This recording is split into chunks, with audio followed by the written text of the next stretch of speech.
They say money can build walls. Walls high enough to hide the truth. But when billionaire RM Khan walked into his mansion that night, he didn't find luxury waiting for him. He found his only son, covered in dust, sitting outside the gate like an unwanted servant. And in that single moment, RM realized that the wealth he built had protected everyone, except the one person who needed him most. What he did next shattered his entire world, yet rebuilt something far more precious. RM Khan was a man whose name alone opened doors. To the world, he was powerful, untouchable, and feared. But inside the towering walls of his estate lived a small truth he had ignored for too long. His 17-year-old son, Zayan, a quiet boy who grew up surrounded by luxury but starved of affection. RM believed providing money, tutors, and comfort was enough. His wife had passed away years earlier, and he drowned himself in work, thinking success would fill the silence she left behind. But silence only grew, forming cracks in the home RM claimed was perfect. Inside the mansion, Zayan was treated differently. The caretakers respected RM, not his son. His step-uncle Samir, who managed household staff, saw Zayan as an obstacle, a future heir in the way of his own ambitions.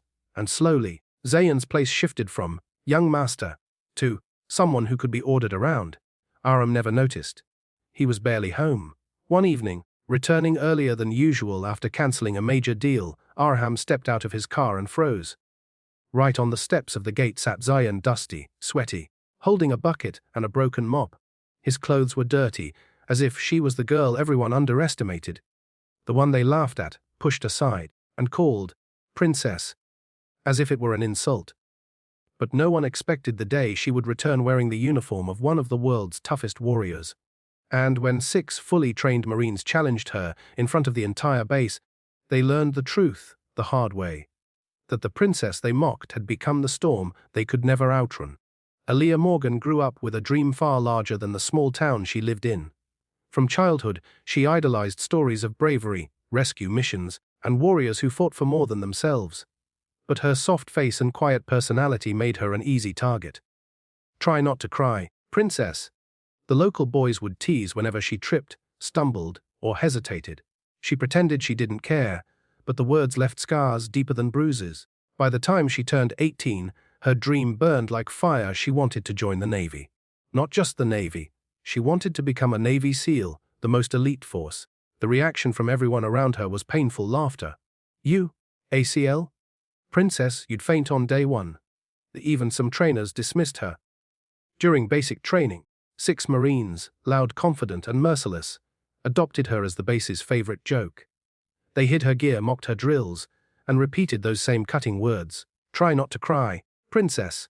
Aaliyah swallowed every insult, not with weakness, but with a quiet vow. She trained longer than anyone, ran at night, swam before sunrise, lifted weights until her arms trembled. She wasn't trying to prove them wrong, she was trying to prove herself right. And when Navy SEAL selection began, she entered with a heart full of grit and a mind trained for war. Most of the men around her believed she wouldn't last an hour, but she lasted a week, then a month, then passed all the points where even the strongest men quit. When she completed Hell Week, a brutal phase that breaks down even seasoned soldiers, the instructors didn't clap, they simply nodded, because true respect doesn't need applause. Aaliyah became one of the rare women to earn the trident. The news spread like wildfire. Reporters celebrated her, families applauded. But the 6 Marines who had tormented her remained silent, until the day she returned. Not as a recruit, not as the girl they teased, but as an elite warrior. Aaliyah arrived at the training facility for a demonstration requested by commanding officers. When she walked into the room wearing her SEAL uniform, the 6 Marines who once mocked her felt their confidence flicker. She stood calmly, her presence heavier than any insult they had thrown at her. One Marine stepped forward. So the princess made it. Congrats. Think you can take on real soldiers now? Aaliyah's eyes didn't waver. Try me.